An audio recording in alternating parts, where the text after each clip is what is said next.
Saudamos a Igreja Batista Vale do Jordão e a todos que nos ouvem com a graça e a paz do nosso Senhor Jesus Cristo. Queremos expressar nossa gratidão ao nosso Deus por estarmos novamente reunidos como igreja para louvarmos, expressarmos a nossa gratidão ao nosso Deus e meditarmos na sua palavra. Oremos ao nosso Senhor. Senhor Deus, nós reconhecemos as nossas limitações, as nossas falhas, as nossas carências, as nossas necessidades, Senhor.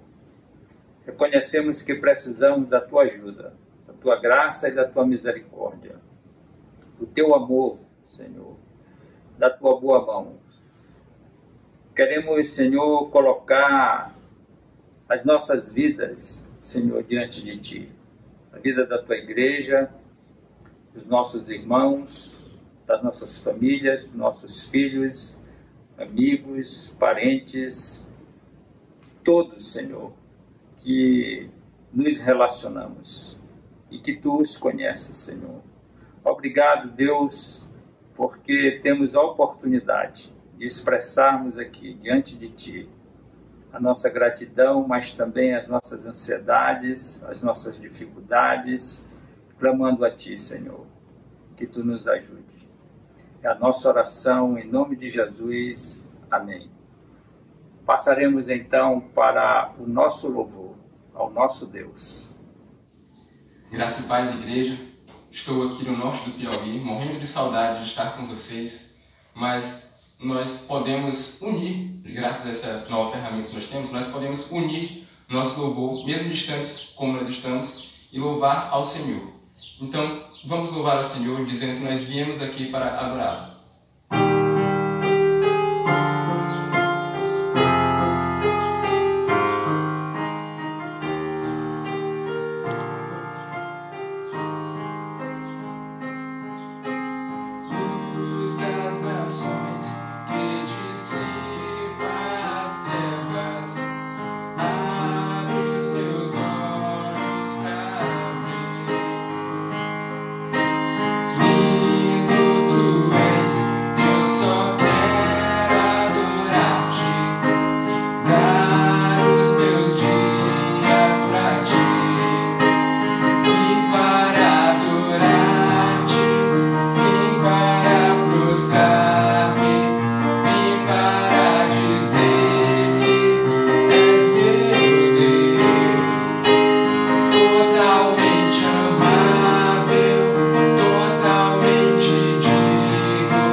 Para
és o autor,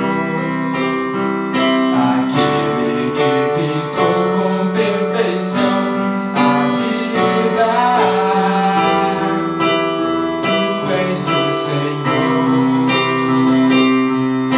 aquele que me amou e és o meu Deus, meu Senhor. Minha vida é pra teu louvor, meu Deus, meu Senhor. Minha vida é pra teu louvor. Tu és o autor, aquele que pintou com perfeição a vida. Tu és o Senhor, aquele que me amou e és o meu Deus, meu Senhor. Minha vida é pra teu louvor, meu Deus, meu Senhor. Minha vida é pra teu louvor, pra teu louvor,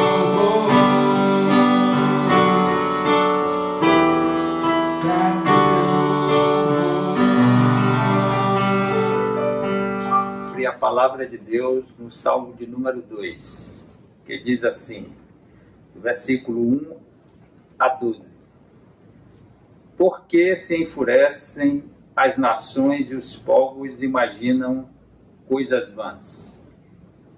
Os reis da terra se levantam e as autoridades conspiram contra o Senhor e contra o seu ungido, dizendo: vamos romper os seus laços e sacudir de nós as suas algemas.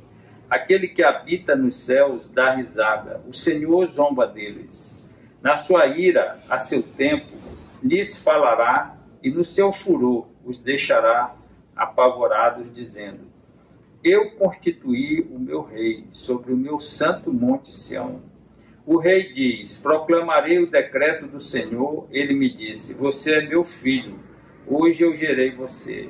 Peça e eu lhe darei as nações por herança e as extremidades da terra por sua possessão. Com uma vara de ferro você as quebrará e as despedaçará como um vaso do oleiro. Agora, pois, ó reis, sejam prudentes, deixem-se advertir, juízes da terra. Sirvam o Senhor com temor e alegrem-se nele com tremor. Beijem o filho para que não se irrite e não pereçam no caminho, porque em breve se acenderá a sua ira. Bem-aventurados todos os que neles se refugiam. Iniciamos às quartas-feiras as mensagens no livro de Salmos. O propósito dos Salmos é glorificar a Deus, exaltar o Senhor, revelar o seu caráter, revelar a sua palavra, a sua sabedoria, o seu conhecimento, a sua justiça, sua maravilhosa graça, sua obra da criação, a excelência e o poder da palavra de Deus, sua providência redentora em Jesus Cristo. Na verdade, o Salmo fala de Jesus Cristo, fala do nosso Salvador, fala do Filho de Deus. E os Salmos, eles são falados extensivamente no Novo Testamento. E é interessante perceber que os Salmos testemunham de Jesus Cristo, nosso Salvador. Em Lucas 24, versículo 44 e 45, o próprio Jesus Cristo, nosso Senhor e Salvador, depois que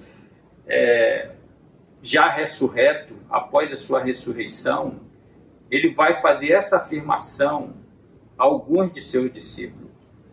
O versículo 24, O capítulo 24, no versículo 44, diz assim: Em seguida disse: Enquanto ainda estava com vocês, eu lhes falei que devia se cumprir tudo que a lei de Moisés, os profetas e os salmos diziam a meu respeito. Então ele lhe abriu a mente para que entendesse as Escrituras. Vejam que Jesus Cristo, toda a palavra de Deus, os profetas, os salmos, os próprios livros de Moisés, os 5 livros que Moisés escreveu, Gênesis, Êxodo, Levítico, Número, Deuteronômio, expressam e falam do Salvador, que é Jesus Cristo. E o próprio Jesus afirma isso na sua palavra. E a reflexão que nós podemos fazer aqui é: você e eu compreendemos a Bíblia, a Escritura Sagrada? Jesus Cristo, naquele instante ali, quando ele fala aos seus discípulos, ele está explicando porque eles não estavam compreendendo. Porque Jesus tinha morrido.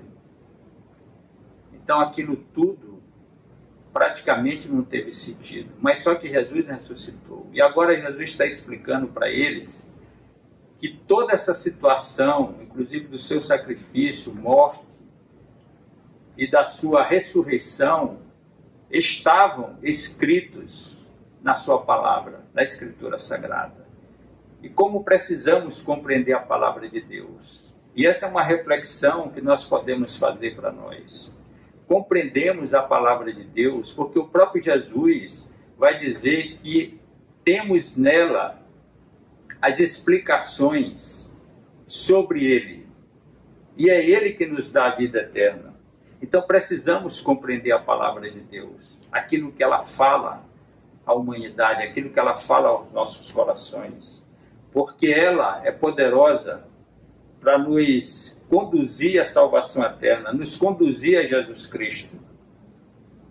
Cada salmo apresenta uma especificidade, um tema, expressa orações, lamentações, ações de graças, experiência do homem com o seu Criador, orientações e instruções para nós, visando que apliquemos em nossas vidas. A palavra de Deus, em 2 Timóteo 3,16, ela nos afirma essa verdade, que toda a Escritura é inspirada por Deus, e ela é útil para o nosso ensino, para a nossa correção, para a nossa repreensão, para a nossa educação em justiça, a fim de que todos nós sejamos homens de Deus perfeitos e perfeitamente habilitados para toda a obra de Deus, para aquilo que agrada a Deus, para aquilo que louva a Deus, para aquilo que é para o nosso bem. Mas a reflexão é: o que fala este salmo para nós? O que podemos aplicá-lo em nossas vidas? O versículo 1 nos diz isso. Por que se enfurecem as nações e os povos imaginam coisas vãs? Versículo 2. Os reis da terra se levantam e as autoridades conspiram contra o Senhor e contra o seu ungido, dizendo: vamos romper os seus laços e sacudir de nós as suas algemas. Quando lemos essa atitude do ser humano, o texto evidencia para nós que os governos, as autoridades, líderes, enfim, a humanidade tende a pensar e a agir contrário ao seu Criador. Sua atitude é de afastamento de Deus, é de rebeldia. Deseja viver como se Deus não existisse. Essa é a inclinação do homem, essa é a inclinação da humanidade. As autoridades, os governos, os líderes tendem ao afastamento de Deus. E aqui podemos fazer a seguinte aplicação: como vivemos em relação à existência de Deus? O que pensamos? que Deus existe, que Deus não existe? O que podemos refletir? A palavra de Deus está dizendo que essa é a tendência do ser humano, das autoridades, dos líderes, dos governos, da humanidade, é se inclinar para o afastamento de Deus. Tende à rebeldia, porque vivem como se Deus não existisse. Nós vivemos como se Deus existisse ou não existisse. Muitas pessoas vivem como se Deus não existisse. Tocam seu dia a dia normalmente, sem buscar conselhos do Senhor, sem a direção de Deus para as suas vidas, para o seu caminhar neste mundo. Outras tantas pessoas pensam que não há Deus, acham que podem fazer tudo sem se preocuparem, seja certo ou errado. Algumas vivem dissolutamente, buscando seus interesses, seus prazeres, porém, ambas estão distantes do Senhor, distantes da sua vontade. As pessoas que vivem distantes da vontade de Deus não oram, não meditam na palavra de Deus, não reconhecem a Bíblia e o poder do Evangelho para salvá-las. E a nossa reflexão é que precisamos orar, precisamos meditar na palavra de Deus, precisamos reconhecer que Jesus Cristo é o nosso Senhor e Salvador e Criador de todas as coisas, Criador de nossas vidas, que Ele é o Salvador, que o Evangelho é o poder de Deus para a nossa salvação. E aqui o texto ele é muito claro que a humanidade ela não se relaciona com Deus e que ela precisa se relacionar. Não há salvação sem um relacionamento com o Senhor. A pessoa que fecha seus olhos para a existência de Deus, a palavra diz que ela é imprudente. Um tolo, diz a Bíblia. Ela reage da seguinte forma. Olha o que o texto nos diz aqui. No Salmo 2, ainda no versículo 1. Por que se enfurecem? Elas se enfurecem. Por que se enfurecem as nações? E os povos imaginam coisas vãs. Os reis da terra se levantam, e as autoridades conspiram contra o Senhor e contra seu ungido. E a afirmação dessas pessoas é: vamos romper os seus laços e sacudir de nós as suas algemas. Ou seja, não buscam um relacionamento com Deus, ao contrário, elas se inclinam para quebrar esse relacionamento com Deus. Esse é o plano que essas pessoas têm em seu coração. Só que este plano, ele é imprudente. E ele é imprudente porque ele é vão.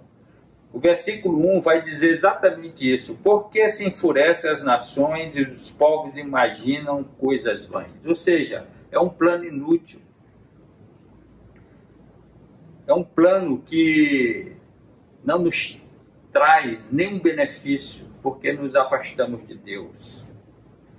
E nós não temos como viver afastados de Deus. Nós carecemos de Deus, carecemos da sua ajuda, carecemos da sua salvação, da sua orientação, dos seus conselhos em nossas vidas, porque são conselhos eternos. O Salmo 14, versículo 1 diz: diz o insensato no seu coração, não há Deus. Essa é a ideia do insensato. Ele diz no seu coração que não há Deus. E sabemos que Deus existe, que Deus é o nosso Criador, que Deus criou todas as coisas e que Ele é Senhor, é o Senhor de todos nós. Deus deseja que façamos planos. Todos nós precisamos de planos, de propósito, de objetivos, de um alvo a alcançar em nossas vidas. A questão é que nós precisamos colocá-los diante do Senhor, considerá-lo em nossos projetos, em nossas vidas, colocá-los com temor, reconhecendo quem Ele é. É da natureza humana fazer planos. Provérbios capítulo 16, versículo 1 ao 2, nos diz assim: é da natureza humana fazer planos, mas a resposta certa vem do Senhor. A resposta, se vamos ter êxito ou não, vem de Deus. Se podemos concluir aquilo que temos como propósito em nossas vidas, depende de Deus. No versículo 2 continua: ainda que as pessoas se considerem puras, o Senhor examina as intenções de cada um. Confie no Senhor tudo o que você faz e seus planos serão bem-sucedidos. Vejam, somente os planos, os nossos planos, serão duráveis, permanentes, se confiarmos eles ao nosso Deus. E a aplicação que podemos fazer para nós é: qual o meu e o seu plano? O que planejamos? O que temos planejado? Nosso planejamento se limita somente aqui a este mundo?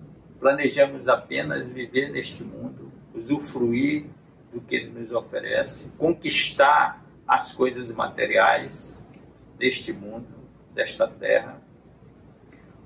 Ou nossos planos precisam ser planos que pensem na eternidade com Deus? Porque aqui nós estamos limitados a uma vida passageira. Nós somos apenas passageiros neste mundo. Nossos planos precisam contemplar a vida eterna. Nosso projeto de vida, presente e futuro, precisa ir além desta vida terrena. Ela precisa incluir Deus e as orientações da sua palavra. E não apenas a nossa inteligência e sabedoria.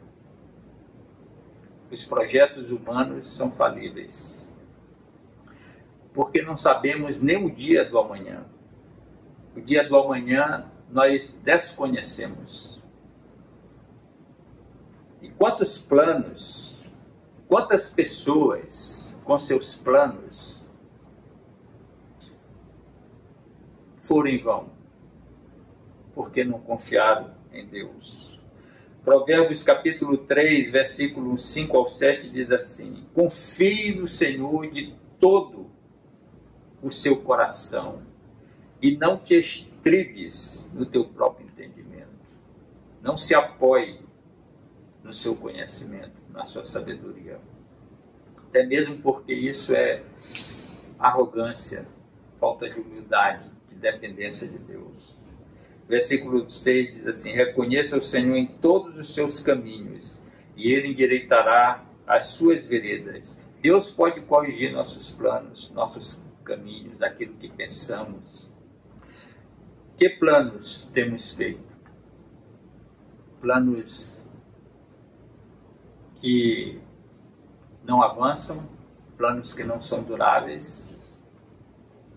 Ou precisamos pensar em projetos que contemplem, que considerem o nosso Deus eterno? E no versículo 7 diz assim: não seja sábio aos seus próprios olhos, tema o Senhor e afaste-se do mal. Fazer planos sem considerar a Deus é falta de sabedoria. E ao mesmo tempo, a palavra nos diz que nós praticamos o mal, porque confiamos em nós mesmos, expressamos soberba, arrogância diante do Senhor.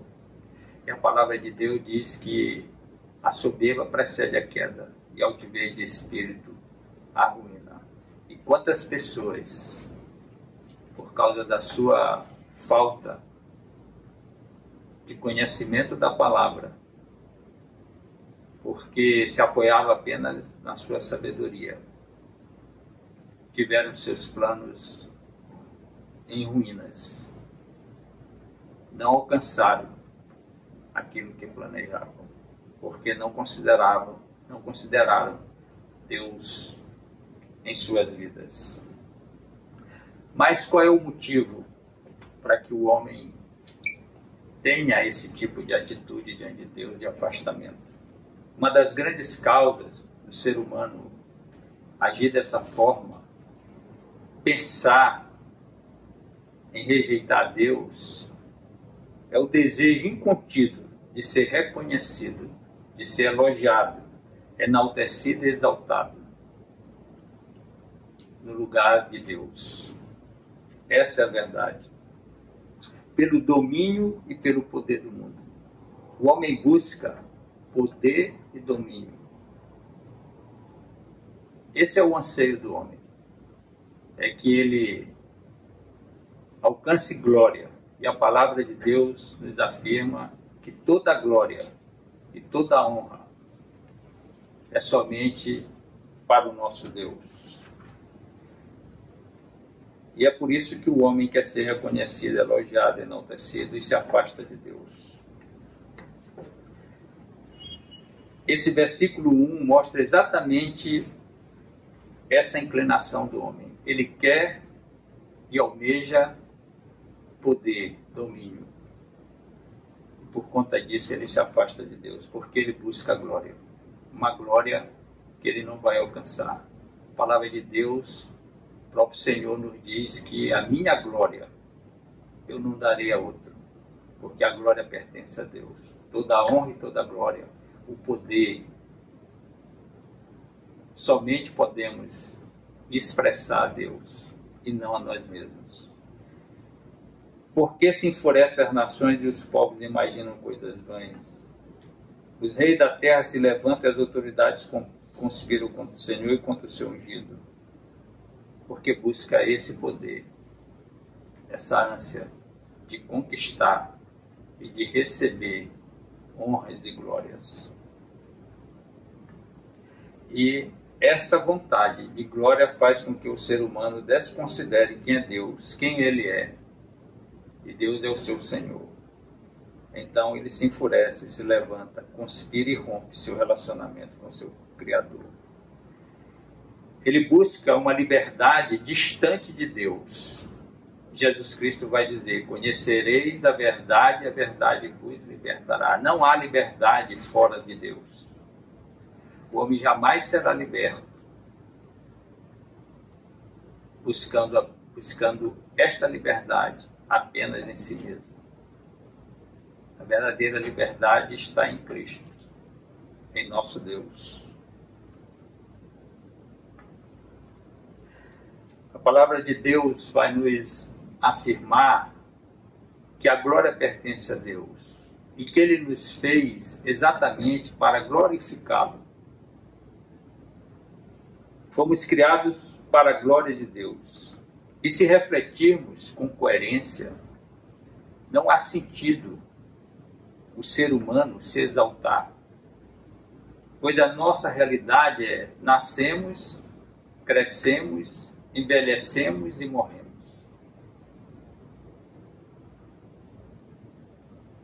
Enquanto o nosso Deus vive eternamente. Não sabemos o nosso futuro.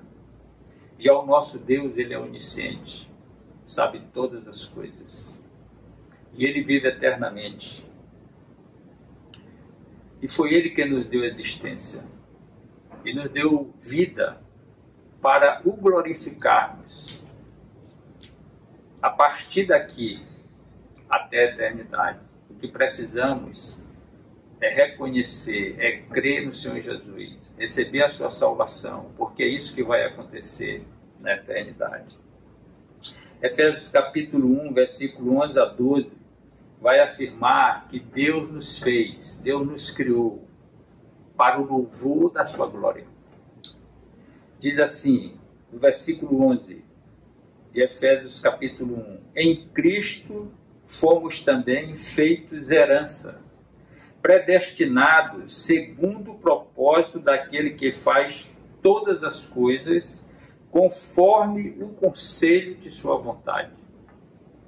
Deus não pediu conselho para ninguém, Ele não precisa. Ele tem toda a sabedoria.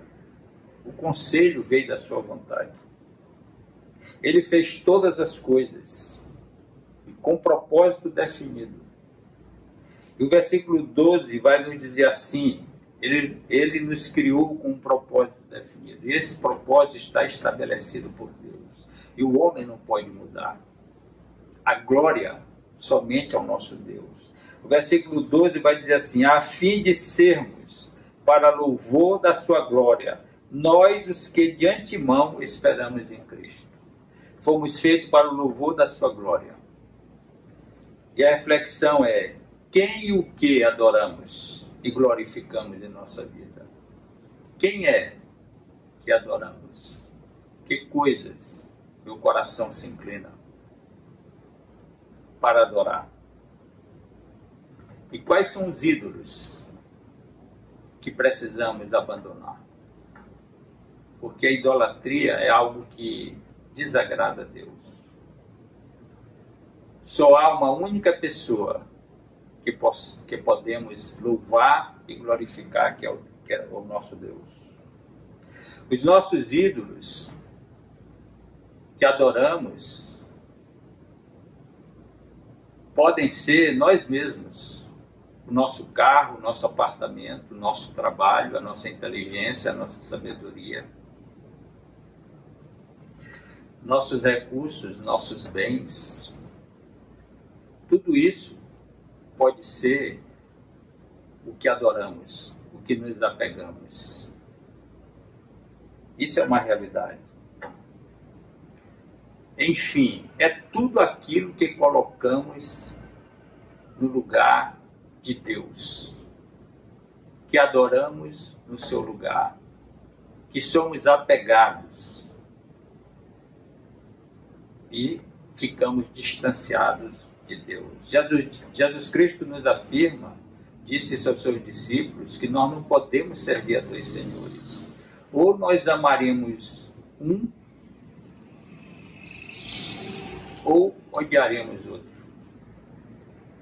Só há um Deus que podemos adorar. Se nossos corações estão divididos entre uma coisa e outra, entre Deus e coisas, nós precisamos abandonar e nos voltarmos para o nosso Deus e glorificá-lo e reconhecê-lo como o único Senhor de nossa vida. No versículo 4 do Salmo diz assim: aquele que habita nos céus se rirá, o Senhor zombará deles. Na sua ira, a seu tempo lhe falará, e no seu furor deixará apavorado, dizendo: eu constituí o meu rei sobre o meu santo monte. O rei diz: proclamarei o decreto do Senhor. Ele me disse: você é meu filho, hoje eu gerei você. Peça e eu lhe darei as nações por herança e as extremidades da terra por sua possessão. Com uma vara de ferro você as quebrará e as despedaçará como um vaso de oleiro. Este salmo ele é um salmo messiânico, ele fala de Jesus Cristo, ele fala do Rei eterno, daquele que é o soberano governador de todos nós. E o texto está falando da vinda do Senhor Jesus Cristo, porque esse texto aqui, ele é séculos e séculos antes da vinda do Senhor Jesus Cristo. Por isso que os salmos, eles testemunham de Jesus Cristo, do próprio Deus, do Filho de Deus, daquele que é o nosso Salvador. E o texto está falando exatamente isso. Cristo, Filho de Deus e Rei Eterno. Por isso que o salmo é messiânico. Jesus Cristo é o Messias prometido, aquele que viria. E Jesus Cristo veio como Salvador. Ele veio na plenitude dos tempos, no momento exato. Deu a oportunidade a todos nós, e ainda continua dando, da vida eterna. também é do nosso conhecimento que Jesus Cristo não só ele veio naquele momento que os evangelhos registram, como a promessa do Senhor é que ele voltará. Ele voltará e julgará todos nós como Supremo Juiz. Essa é a verdade da palavra de Deus. E Deus está dizendo aqui na sua palavra que com uma vara de ferro você as quebrará e as despedaçará como um vaso de oleiro. Ou seja, todos esses governos, todos aqueles que se colocam como poderosos, como líderes, dominadores, todos eles serão subjugados pelo verdadeiro rei na sua volta. Jesus Cristo voltará em toda a sua glória, em todo o seu poder. Ele veio como Salvador, mas agora na segunda vinda dele, ele virá como Supremo Juiz e julgará todas as nações, todos os povos, a cada um de nós. E aí vem algo que a gente precisa destacar, que nós já temos falado, que a palavra de Deus, ela traz de forma assim tão clara, fica evidente que ele derrama a sua graça e amor em nossas vidas. Porque o texto que nós vamos ler aqui, que vai fazer a conclusão, nós vamos ver que Deus vai nos advertir, vai nos dar um conselho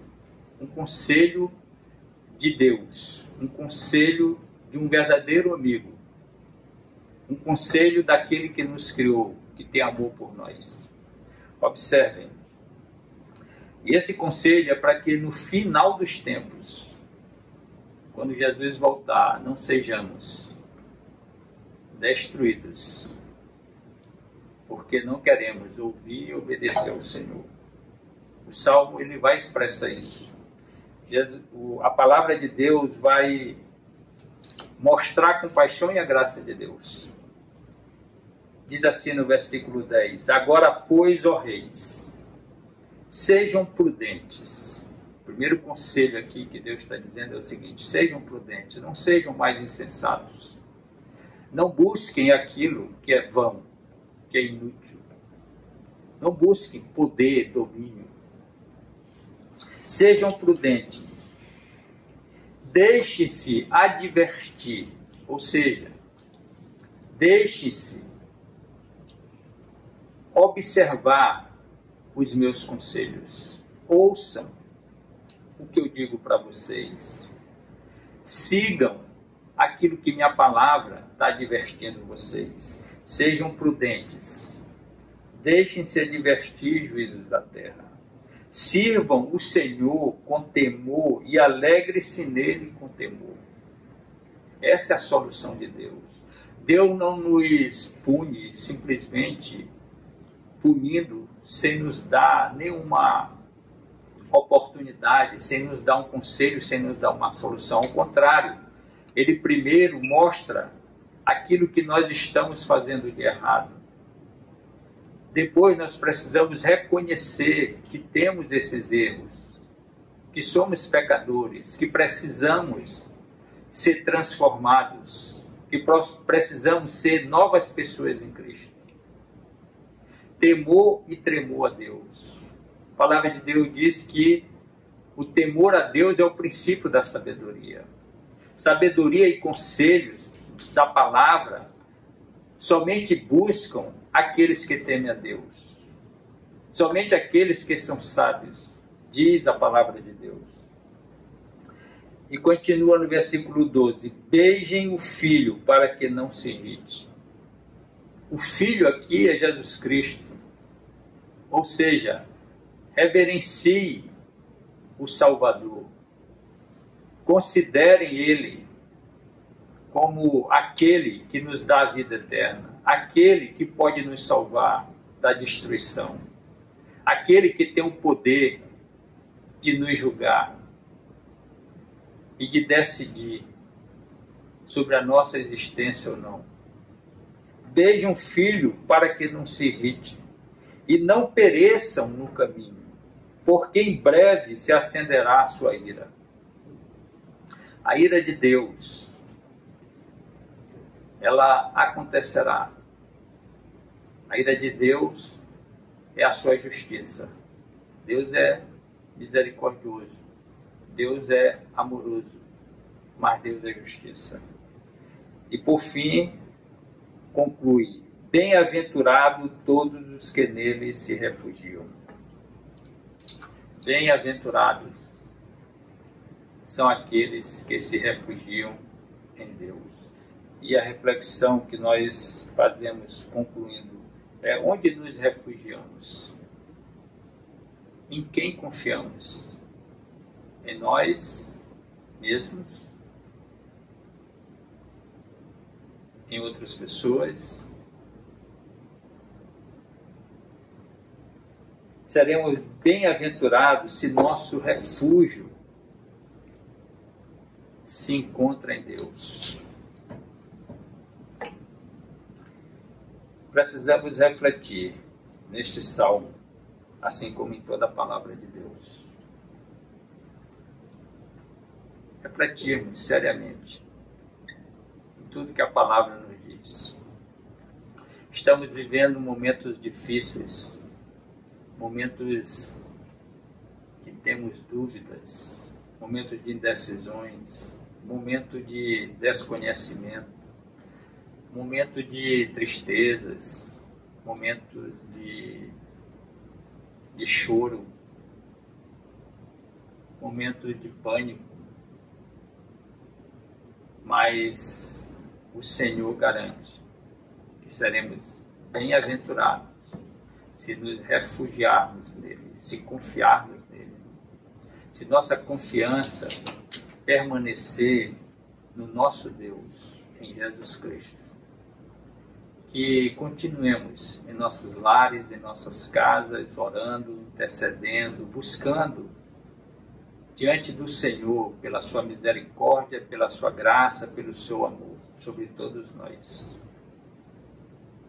Oremos. Senhor Deus e Pai, nós queremos clamar que tua misericórdia e tua graça e teu amor continue, Senhor, sendo derramados sobre cada um de nós, sobre a tua igreja, sobre a nossa família, sobre nossos filhos, sobre nossos amigos, parentes, Pai. Obrigado, Senhor, pela tua palavra. Que esta palavra, Senhor, ela floresça, Senhor, em cada coração, porque ela nunca volta vazia. Graças te damos, em nome de Jesus. Amém.